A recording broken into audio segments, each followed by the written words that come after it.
What would you do if the world cast you out with nothing but the clothes on your back and $3 to your name? What if your only hope for shelter was a place everyone else had dismissed as worthless, a forgotten ruin on a desolate coast? This is the story of Vesta Pryor, a young woman of 19 who, in the year 1881, paid the sum of $3 for a deed to a dead lighthouse, a stone tower standing not on the sea, but a mile inland on a cliff overlooking a dry, rock-strewn bight where the ocean had retreated decades before. They called it a folly, a tombstone, a joke. But the truth waiting inside its silent, spiraling dark would not only change her life, but rewrite the history of the entire coast. Settle in, and let us know in the comments where in the world you're watching from, as we tell the story of the girl who bought a lighthouse on the dry coast. The dust of the road from the Finch farm was a second skin on Vesta Pryor. It coated her worn calico dress, filled the creases of her chapped hands, and settled in a fine, gritty layer on her eyelashes. She had walked for 2 days, sleeping one night in the hollow of a great oak, her only possession a small, battered valise clutched in one hand. Inside were a change of underthings, a comb, a bar of lye soap, her father's old pry bar wrapped in oilcloth, and the $3 silver she had earned and saved from her mending work. It was everything she had. The memory of Mrs. Finch's face, tight with disappointment and fury, was a fresh brand. The woman's son had offered marriage, and Vesta, knowing his changeable heart and entitled hands, had quietly refused. For a hired girl, a foundling with no family to speak of, it was an unforgivable insult. She was told to be gone by morning, and so she was. She arrived in the town of Port Blossom on the 3rd day, a place that smelled more of dust and cattle than the salt it once had. The port had dried up years ago when the coastline shifted, leaving the town landlocked and resentful, a ship run aground. The people she passed on the plank sidewalks looked through her, another piece of drifting humanity washed up on their shores. Their gazes were flat, incurious. She was just a girl, thin and tired and forgotten before she was ever known. Her plan, if it could be called that, was simple and desperate. Find work, any work, before the $3 were gone. But as she passed the dusty window of the Territorial Land Office, a notice tacked to the glass caught her eye. It was written in a fading, spidery script on sun-yellowed paper. For sale by county mandate. 1 decommissioned lighthouse property. Lot 7, Blackwood Point. As is, inquire within. Her only true friend in the world had been Jebediah Stone, the son of the blacksmith who'd employed her father before he passed. Jeb was older, steadier, a man who spoke little but saw much. Before she'd been sent to the Finch farm, he'd sometimes share an apple with her by the forge, the heat of the fire a comforting presence. On a desperate whim, she found him at the livery stable, his hands gentle as he reshod a nervous mare. He looked at her, took in the dust and the exhaustion in a single, quiet glance, and didn't ask the questions she couldn't answer. He just nodded slowly. "Heard you left the Finches," he said, his voice low. "I did," she replied. "Where you headed?" "I don't know yet." She hesitated, the words feeling foolish before she even spoke them. "I saw a notice. For the old lighthouse." Jeb stopped his work, wiping his hands on a rag. He looked at her, his expression unreadable. "That old thing? Vesta? It's a ruin. A mile from the water. They say the keeper went mad in it." "It's stone," she said, her voice barely a whisper. "It would be shelter." He saw the resolve in her eyes, the sheer cliff edge of her circumstance. He didn't argue. He didn't pity her. He simply offered the only thing he could. "You'll need a way to get there. And supplies. My father's old wagon is in the back. And the old gelding Atlas. He's slow, but he's strong. You can take them. Pay me back when you can." The kindness was so unexpected it almost broke her. She just nodded, unable to speak. The weight of his trust was heavier than her valise, and more precious than the $3 silver she was about to spend on a ghost. The man in the land office, a portly fellow named Marcus Thorne with a watch chain stretched tight across his vest, laughed when she told him what she wanted. It was not a kind laugh. It was a sound of pure, dismissive contempt. The old lighthouse. Girl, are you touched in the head? That's not a property, it's a pile of rocks, a tombstone for a dead coastline. He leaned back in his chair, the wood groaning in protest. The county's been trying to unload it for 20 years. It's on the books for back taxes nobody will ever pay. The deed ain't worth the paper it's printed on. Vesta stood before his desk, her hands clasped tight in front of her. She did not flinch. She just waited. How much? She asked. Thorne sized her up, his eyes lingering on her worn dress and the desperate set of her jaw. He saw a fool, an easy mark for his own amusement. Tell you what, he said, a cruel smile playing on his lips. You give me $3 for the filing fee to clear the tax lien, and the deed is yours. $3 for your very own stone folly on the edge of nowhere. He chuckled again, shaking his head. You'll be the talk of the town. She didn't hesitate. She reached into her pocket and placed her $3 silver on his desk. The coins made a soft, final sound on the wood. Solid. Real. Thorne's smile faltered for a second, surprised by her swiftness. He shrugged, took the money, and began to fill out the paperwork with a flourish, as if officiating a grand joke. He pulled a long, yellowed scroll of paper from a dusty cubbyhole. The deed. He scrawled her name, Vesta Pryor, in the blank space, his pen scratching loudly in the quiet room. He didn't bother to blow the ink dry before folding it and pushing it across the desk toward her. There you have it, Miss Pryor, he said, his voice dripping with mock formality. You are now the proud owner of the most useless piece of real estate in California. Good luck to you. Vesta took the deed. The paper was cool and heavy in her hand. It felt less like a document of ownership and more like a map to the end of the world, or the beginning of one. She didn't know which. It was shelter. It was a place to be, a place that was hers, even if it was a ruin. For a girl who had nothing and was owned by no one, the distinction was everything.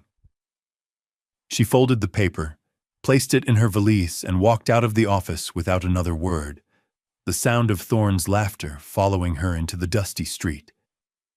She had a horse to find, a wagon to load, and a lighthouse to claim. What secret could a dead lighthouse hold a mile from the sea? Was it truly just a pile of stones, a monument to a forgotten past?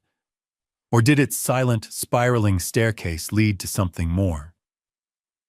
Let us know what you think Vesta will find in the comments below, and be sure to subscribe for more stories of incredible discoveries in the most unlikely of places. But as she held the deed, a piece of paper bought with the last of her money, Vesta Pryor couldn't know that she had just purchased not just a home, but a key to a dark and buried secret that had been waiting for half a century to be brought into the light. True to his word, Marcus Thorne made Vesta the talk of the town. As she went to the general store to spend the small amount of credit Jeb had arranged for her, the whispers followed her down the aisles. She could feel the eyes on her back as she selected flour, salt, beans, a small sack of coffee, and a box of matches. The storekeeper, a man with a thin mustache and nervous eyes, treated her with a kind of pitying curiosity. All this for a trip out to the old light? He asked, weighing the beans. Ain't nobody been out there in years, not since old Cain, the keeper, was found at the bottom of the cliff. Vesta just nodded, offering no explanation. Her silence was a wall they couldn't breach, and it seemed to frustrate them, turning their curiosity to open mockery. A pair of ranchers leaning by the door snickered as she passed. That's her, one muttered, loud enough for her to hear. The girl who bought the tombstone? The other one spat a stream of tobacco juice into the dust. More money than sense, that one. She kept her eyes forward, her face a placid mask, but the words were like small, sharp stones pelting her. As she loaded her meager supplies into the back of the old wagon, an old man approached her. He was impossibly weathered, his face a roadmap of sun and sea and time. He smelled of salt, though the ocean was a distant memory. He moved slowly, leaning on a piece of driftwood worn smooth as bone. He stopped beside her, his eyes the pale, washed-out blue of a winter sky. He looked from her to the gentle old horse, Atlas, then up toward the distant, unseen point of land where the lighthouse stood. The townspeople gave him a wide berth, as if he were a ghost himself. "You're the girl," he said. His voice was a low rumble, like stones shifting deep underwater. It wasn't a question. "I am," Vesta said. The old man, who she would later learn was Silas Blackwood, the last of the old dory fishermen, stared at her for a long, unnerving moment. His gaze was heavy, freighted with a knowledge she couldn't comprehend. "Some lights ain't meant to guide ships," he said, his voice spare and formal. "Some are meant to guide souls. Just be sure which one you're tending." Before she could ask what he meant, he turned and shuffled away, leaving her standing in the swirling dust. The cryptic words hung in the air, a strange and unsettling blessing, or perhaps a warning. A moment later, Marcus Thorne stepped out of the land office, spotting her by the wagon. He strode over, a wide, superior grin on his face. "Well, well, Prior's Folly about to set sail," he boomed, gesturing to her wagon. "Stocking the larder for your grand estate? Don't let the ghosts eat all your beans." He laughed his booming, unpleasant laugh, and the ranchers joined in. Vesta simply finished securing the last of her things, checked the harness on Atlas, and climbed onto the wagon seat. She picked up the reins, her movements calm and deliberate. She didn't look at Thorne. She didn't look at any of them. She just clucked her tongue, and the old horse leaned into his harness, pulling the wagon slowly forward, away from the laughter and the whispers, away from the town, and toward the unknown. The old fisherman's words echoed in her mind, a riddle she had no way of solving. The journey from Port Blossom to Blackwood Point was a slow passage from one world to another. The town's dusty streets gave way to a rutted track that wound through parched cattle lands. The grass was the color of old straw, and the heat shimmered above the cracked earth. Atlas moved at a steady, unhurried pace, his hooves kicking up small puffs of alkaline dust. Vesta sat straight on the wagon seat, her eyes fixed on the horizon. The farther she got from the town, the more the tightness in her chest began to ease. Here, there were no whispers, no mocking smiles. There was only the vast, indifferent sky, the cry of a lone hawk circling overhead, and the rhythmic creak of the wagon wheels. The land grew harsher, stonier. The sparse oaks gave way to scrubby, wind-bent cypress and manzanita. The air began to change, losing the scent of dust and manure and taking on a faint, briny tang, a ghost of the sea. After several hours, she saw it. It rose from a high, barren promontory of dark rock, a stark white finger pointing at the sky. The lighthouse. From this distance, it didn't look like a ruin. It looked stark, lonely, but solid, unbreakable. A flicker of something like hope stirred in her. As the wagon drew closer, however, the illusion of strength began to crumble. She could see the details, the pockmarked stone, the dark stains of rust bleeding down from the ironwork of the gallery, the gaping glassless holes of the lower windows. The lantern room at the very top was a dark, empty socket. It stood on a wide, flat shelf of rock about 50 yards from the edge of a sheer cliff. Below the cliff was not the sea, but a brutal landscape of shattered boulders and sun-bleached rock, the ancient, dry seabed. The path ended at the base of the tower. Vesta pulled Atlas to a halt. The only sounds were the wind whistling through the broken windows and the distant sigh of the actual ocean, now a mile away. It was late afternoon, the sun casting long, distorted shadows. The air was cool and carried a damp chill. The place felt profoundly empty, abandoned by man and God and even the sea itself. It was more desolate than she could have imagined. Jeb's words came back to her. It's a ruin. The town's laughter echoed in her ears. For a moment, a wave of despair so powerful it almost buckled her knees washed over her. What had she done? She had traded everything for a pile of stones and ghosts. She slid down from the wagon seat, her legs unsteady. She walked toward the tower, her hand outstretched, and laid her palm flat against the cold stone. It was rough, gritty, but solid. Real. This was hers. That night, she didn't go inside. The darkness in the gaping doorway felt too absolute. Instead, she unhitched Atlas, watered him from her barrel, and let him graze on the sparse, salty weeds growing in the cracks of the rock. She built a small fire from driftwood she gathered along the cliff edge and ate a supper of cold beans and a piece of hard bread. She spread her bedroll on the ground near the wagon, the silent, looming tower her only companion. She lay there for hours, watching the stars blaze to life in the black, moonless sky, more brilliant than she had ever seen them. The wind moaned around the tower, a low, mournful song. It sounded like a voice trying to tell a long-forgotten story. Sometime before dawn, she fell into a deep, exhausted sleep, the key to the heavy iron-banded door clutched in her hand. The next morning, under the clear, pale light of a new day, she would step across the threshold and begin her new life. She rose with the sun, her resolve hardened by the cold night air. She approached the door, fitted the great iron key into the lock, and turned.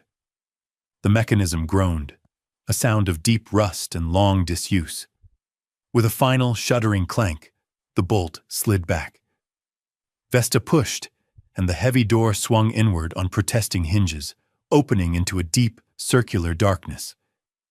Taking a deep breath, Vesta stepped inside. The air was thick and cold, smelling of damp stone, salt, and the dry, papery scent of decay.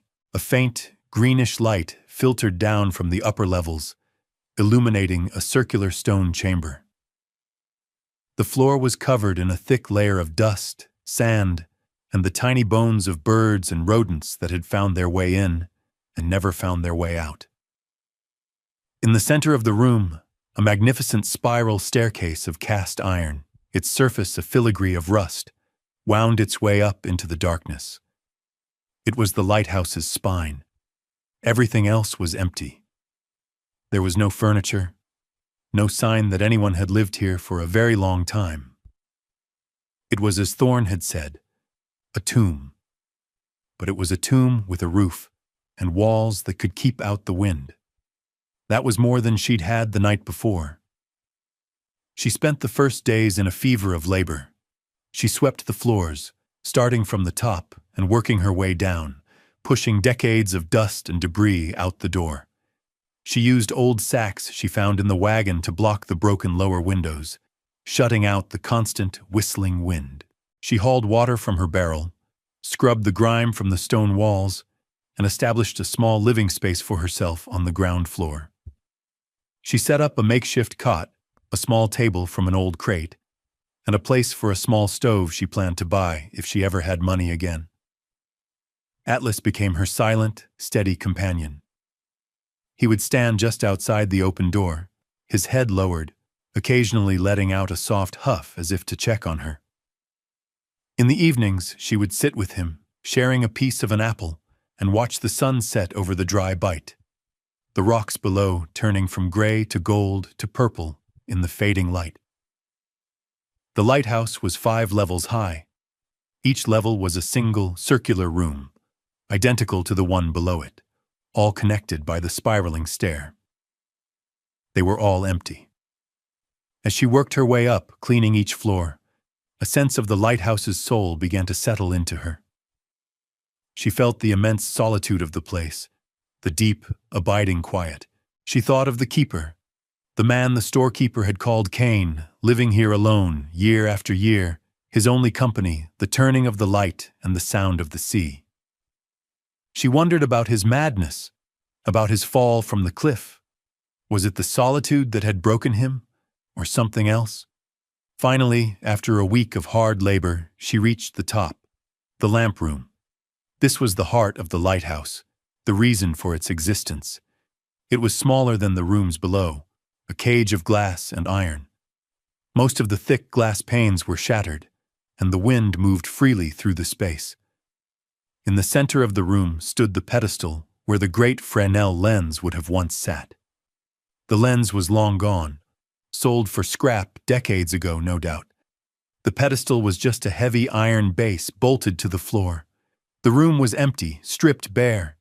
It was a profound disappointment. She had hoped for something, some small remnant of the light, a piece of brass, a spare wick, anything, but there was nothing, just dust, broken glass, and the endless, empty sky. She began the task of sweeping the broken glass and accumulated grime from the floor. The work was methodical, calming. She focused on the feel of the broom in her hands, the scrape of the bristles on the iron floor. As she worked her way around the central pedestal, her broom nudged against the curved stone wall, and that's when she noticed it. A small detail, something that refused to fit. The lighthouse was a perfect cylinder, each stone cut and placed to create a seamless curve. But here, for a stretch of about 6 feet behind the lantern's pedestal, the curve wasn't perfect. It was subtly, almost imperceptibly, flattened. The mortar between these stones was a slightly different shade, a paler gray, and the texture was smoother, less weathered than the surrounding wall. It was a patch, a careful one, meant to blend in, but a patch nonetheless. Someone had altered this wall.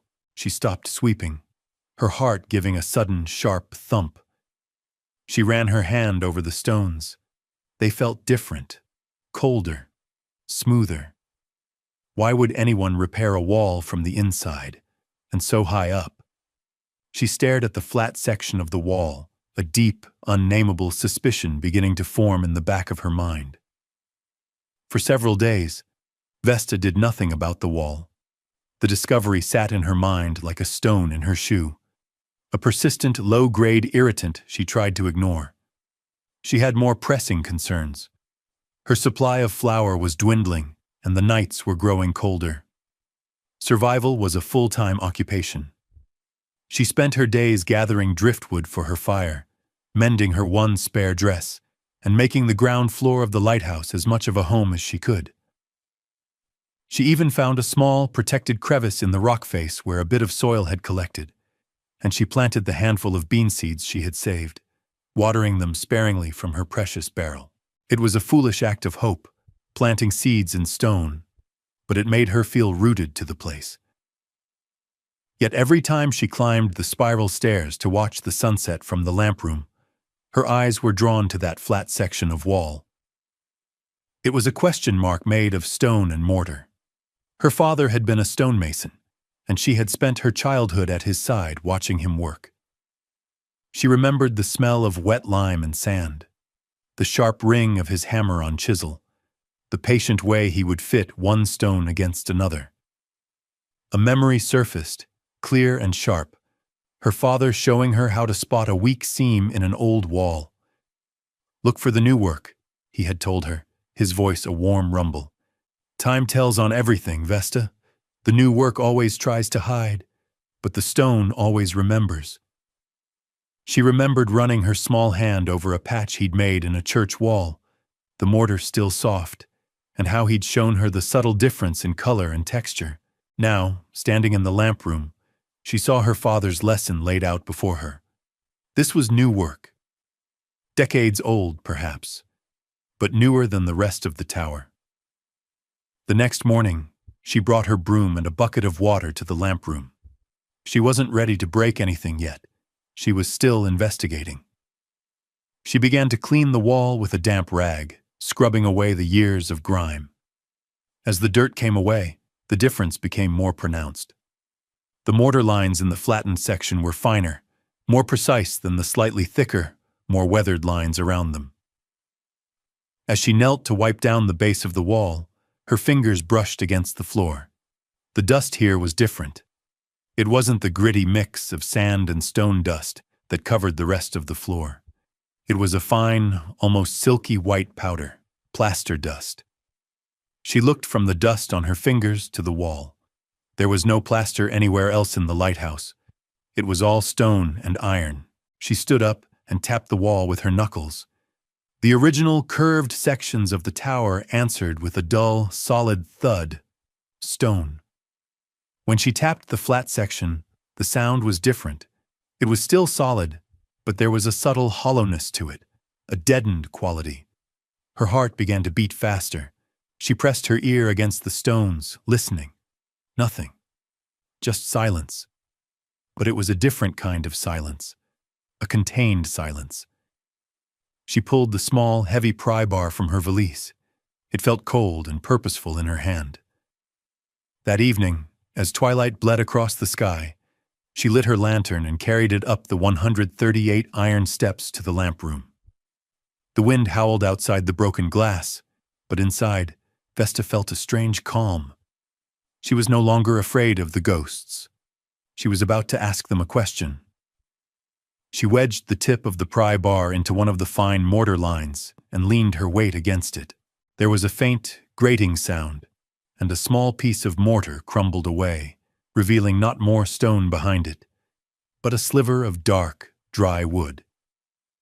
The discovery of the wood behind the mortar changed everything. The work was no longer about suspicion, it was about revelation. Vesta worked with a quiet, focused intensity. Using the pry bar and the heel of her hand, she began to chip away at the mortar seams of the flattened wall. The stones were a facade, thin slabs of rock mortared over a wooden frame. They came away with a dry, scraping sound, revealing the dark, weathered planks beneath. It was a false wall, built with incredible care and patience, designed to look like the rest of the tower to a casual observer. Who would ever look this closely at a wall in the highest room of an abandoned lighthouse? Only someone who lived there.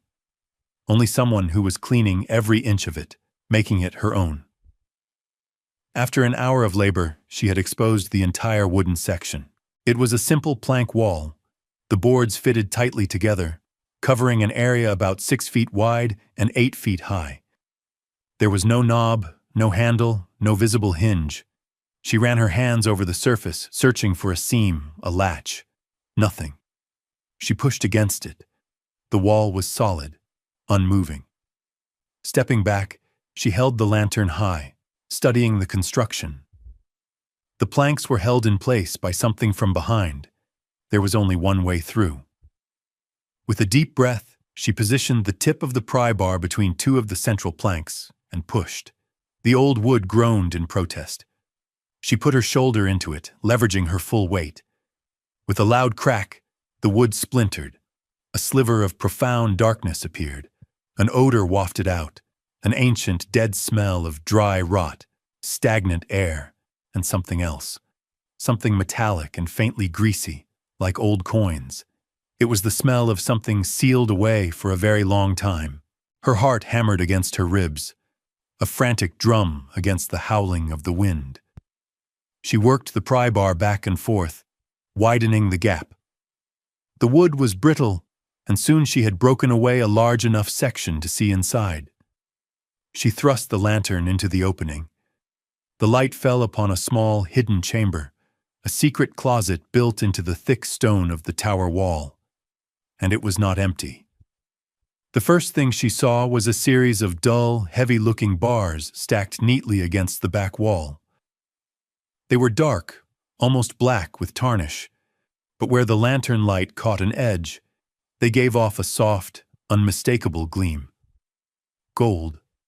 Stacked beside them were several canvas sacks, slumped and heavy, the unmistakable round shapes of coins pressing against the fabric.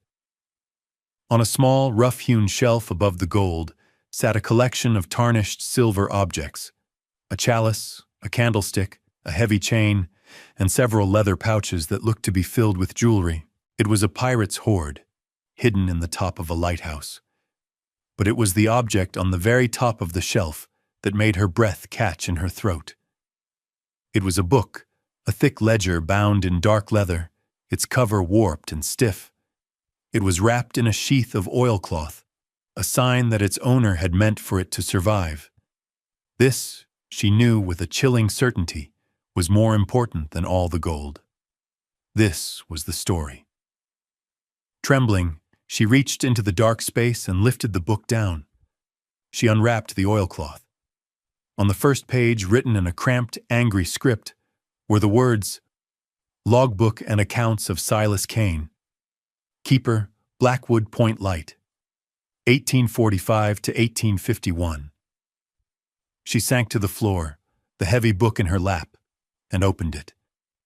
The lantern light flickered across the page, and she began to read. The first entries were normal. Weather observations, notes on lamp maintenance, ships sighted. But then, about 6 months in, the tone began to change. October 12th, 1845. Heavy fog. The Mary Ann, out of Boston, trimmed the light to show a passage north of the reef. She found the rocks south of it. Salvage was good. A cold dread washed over Vesta. She read on, her horror growing with every entry. December 3rd, 1845. Storm from the northwest. The sea serpent, a rich one carrying silks and silver, hung a second, false light from the lower gallery to draw her in. She broke her back on the dragon's teeth. The waves did the work. God forgive me, the pay is too good. It was a confession, a meticulous, detailed record of a wrecker. Silas Kane hadn't just tended the light.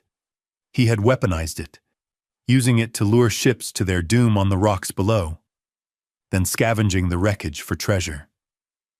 This wasn't a fortune. It was a grave marker for dozens of sailors, a hoard of stolen lives. She finally understood the storekeeper's words. Kane hadn't just fallen from the cliff. He had likely been pushed, or had jumped, unable to live with what he had done. She closed the book, the weight of its secrets pressing down on her. The gold in the wall was no longer a treasure. It was an accusation. For 2 days, Vesta did not touch the gold.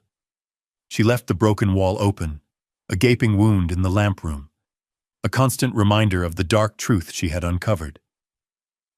The logbook sat on her small crate table, its presence filling the small space with a heavy, silent judgment. She felt like a trespasser, a ghost haunting another ghost's crime scene. The gold was a curse. Every ingot, every coin was stained with the salt of drowned men. To spend it would be to become an accomplice to Silas Kane's sins. But to leave it there felt wrong too. The secret needed air. The story needed to be told. She was torn, caught between the desperate poverty that had driven her here and the terrible moral weight of her discovery. She felt more alone than ever. On the third night, the storm came. It blew in from the northwest, the same direction as the storm that had wrecked the sea serpent. The sky turned a bruised, malevolent purple, and the wind, which had been her constant companion, rose to a furious, screaming howl. It shrieked through the broken panes of the lamp room and rattled the makeshift coverings on the lower windows. Rain came down not in drops, but in solid, driving sheets that hammered against the stone tower. Atlas, who she had brought inside, stood nervously in the center of the ground floor, his ears twitching at every fresh onslaught. Vesta sat by her small fire, the logbook open in her lap, listening to the storm and thinking of the ships that had met their end on this coast, betrayed by the very light that was meant to save them. It was then that she heard it. A sound that was not the wind. A desperate human shout, nearly swallowed by the gale. She rushed to the door, peering out into the maelstrom. In the flashes of lightning that illuminated the ravaged landscape, she saw them. A family, a man, a woman, and a small child, huddled beside a wagon with a shattered wheel, not 200 yards from the lighthouse. They were travelers, caught on the old coastal track by the sudden storm. The man was trying to hold a panicked horse while the woman shielded the child with her body. They were going to perish out there. In that moment, her paralysis broke. The choice became starkly, terrifyingly clear. She could stay inside, guarding a dead man's cursed gold, or she could make the lighthouse what it was always supposed to be, a shelter, a beacon. Without a second thought, she grabbed her lantern, pulled her thin shawl over her head, and plunged out into the storm. The wind tore at her, the rain blinding her, but she fought her way toward them, a small, determined figure against the immense fury of the elements. "Here!" she yelled, her voice thin against the roar. "Shelter! This way!" She helped the man, whose name was Miller, unhitch his terrified horse and lead it to the relative safety of the tower's lee side. She guided his wife and their feverish little girl inside, into the warm, dry space by the fire. Mrs. Miller was weeping with gratitude and relief. Vesta gave them her blanket, made them hot coffee, and used her own meager medical knowledge to tend to the child's fever. As the storm raged at its peak, an idea took hold of her. She took her own simple lantern, the one that had lit her reading of the logbook, and climbed the 138 steps to the lamp room. Standing there amidst the howl of the wind, she placed the lantern on the central pedestal. Its small, steady flame, a tiny point of light in the vast, violent darkness. It wasn't a Fresnel lens. It wasn't a lie. It was just a light, a promise, a welcome. Down below, a family was safe. The curse was being broken. The storm broke just before dawn, leaving behind a world washed clean and eerily quiet. The Miller family, safe and warm, looked at Vesta with a kind of stunned reverence. Their daughter's fever had broken, and she was sleeping peacefully wrapped in Vesta's blanket. Mr. Miller, a plain-spoken farmer, wrung her hand, his voice thick with emotion. "You saved us," he said simply. "We saw your light. We thought we were done for." Vesta just shook her head, a strange lightness filling her. She had done nothing but open her door. Later that day, after Mr. Miller had managed to mend his wagon wheel well enough for travel, the family departed, promising to send word and payment for her help. Vesta asked for nothing, but they insisted. As their wagon trundled away, she knew that the story of their rescue would travel with them. The secret of the lighthouse was no longer just hers. 2 days later, a rider arrived from Port Blossom. It was not Mr. Miller. It was the county clerk, a tidy, serious man named Abernathy. Mr. Miller had not only told the story of his rescue, but had also, in his gratitude, spoken of the strange, fierce girl living alone in the ruin. A girl who deserved the community's help. Intrigued, Abernathy had come to see for himself. Vesta did not know what to do. But looking at his calm, professional face, she made a decision. She invited him in, gave him a cup of coffee, and then, without a word, she laid the logbook on the table before him.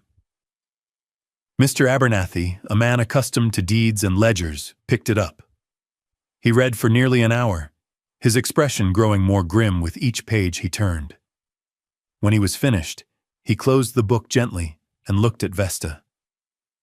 "My God," he whispered. He followed her up the winding stairs to the lamp room and stared into the dark, hidden chamber at the stacks of gold and silver. He touched one of the ingots, then pulled his hand back as if it were hot. "This changes the historical record," he said, his voice full of awe. "The wrecks, we always thought they were just bad luck. Storms. This is murder and piracy." He looked at Vesta, his eyes full of a new respect. "What you have found here, Miss Pryor, is not just treasure. It is evidence. It belongs to the archives. The gold, legally it's unclaimed salvage, and since you own the property where it was found, and you were the one to find it, it is yours. Just then, another wagon rattled up the track. It was Marcus Thorne, his face red with exertion and curiosity, no doubt drawn by the news spreading through town of the clerk's official visit to Prior's Folly. He strode toward the lighthouse, a smug look on his face, ready to witness some new chapter of her foolishness. He stopped dead in the doorway, taking in the scene. Vesta, standing calm and composed. The county clerk, his face grave and important. And on the table between them, the open logbook and a single heavy gold ingot Abernathy had brought down. Thorne's jaw fell open. He looked from the gold to Vesta, his contemptuous smile melting into a mask of pure, dumbfounded disbelief. The town's joke had become its most important citizen overnight. He said nothing. He simply turned, climbed back into his wagon, and rattled away, a man defeated by a truth far stranger than any fiction he could have concocted. The laughter had finally stopped. The news of Vesta's discovery spread like a brush fire. Within a week, Port Blossom was buzzing not with ridicule, but with a hushed, reverent awe. The story grew with each telling. The lone girl in the abandoned lighthouse, the terrible storm, the rescued family, the hidden wall, the wrecker's gold, and the dark secret of the town's own history. Reporters arrived from San Francisco, their notebooks filling with the incredible tale. Geologists and historians came to study the shifted coastline and the records of the lost ships named in Kane's logbook. Prior's Folly, as Thorne had christened it, was now simply the Prior Light, a place of significance, a landmark. Vesta found herself at the center of a quiet storm of attention. People who had once looked through her now tipped their hats. The storekeeper offered her unlimited credit. Jebediah Stone came to visit, a rare, wide smile on his face. He looked around the clean, spare room, at the small pot of beans simmering on a proper cast-iron stove she had bought. "I knew you were made of strong stuff, Vesta," he said, "but I didn't know you were a dragon slayer, too." He refused to take back Atlas or the wagon. "They belong here now," he said, "with you." With Mr. Abernathy's help, Vesta navigated the legal complexities of her find. The logbook was turned over to the State Historical Society, a priceless and terrible artifact. A portion of the gold was used to pay the back taxes on the property, officially and forever securing her deed. Another portion went to establish a fund for the descendants of the families whose ships had been lost, a task the historians took on with grim dedication. The rest, a fortune beyond her wildest imaginings, was hers. But Vesta had little interest in the wealth itself. She had found something far more valuable in the tower, a purpose. She used the money not for silks or carriages, but for stone and timber and glass. She hired a crew of masons, led by a man who had once apprenticed with her father, to repair the tower. They repointed the stone, patched the roof, and most importantly, installed new thick glass panes in the lamp room, sealing it against the wind for the first time in half a century. She did not want a great lens. She did not want to mimic the lie of the past. The tower's life as a coastal beacon was over. Its new life was just beginning. She watched the men work, her quiet presence a constant guide. She specified that the hidden chamber be left as it was, sealed behind a new wooden door, a silent museum to the tower's dark past. The townspeople would sometimes ride out to the point to watch the work, speaking in low voices about the girl who had turned a ruin into a landmark, a curse into a legacy. She was no longer an outcast. She was the keeper. The work was finished by autumn. The air grew crisp, and the late afternoon sun bathed the coast in a soft, golden light. Jeb came out one evening, bringing a parcel from town. He found Vesta standing on the promontory, her hand resting on Atlas's broad neck, looking at the restored lighthouse. It stood proud and whole against the darkening sky, its white stone almost luminous. It was no longer a tombstone. It was a monument to endurance. The grounds around it were clean, and a small, sturdy outbuilding had been constructed to serve as a stable and storage shed. A simple wooden sign had been placed at the start of the path, carved by Jeb himself. It read simply, "The Prior Light. Traveler's Shelter." "It's done," Jeb said, standing beside her. "You did it, Vesta." "We did it," she corrected him quietly. Inside, the ground floor was warm and welcoming. There were several simple cots, a large table, and a well-stocked pantry. It was a hostel, a safe harbor for anyone caught on the road, free of charge, supported by the fund she had established. Her own small private quarters were on the floor above.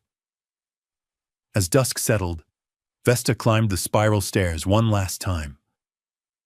The lamp room was clean and quiet, the new glass reflecting the amber and violet hues of the sunset.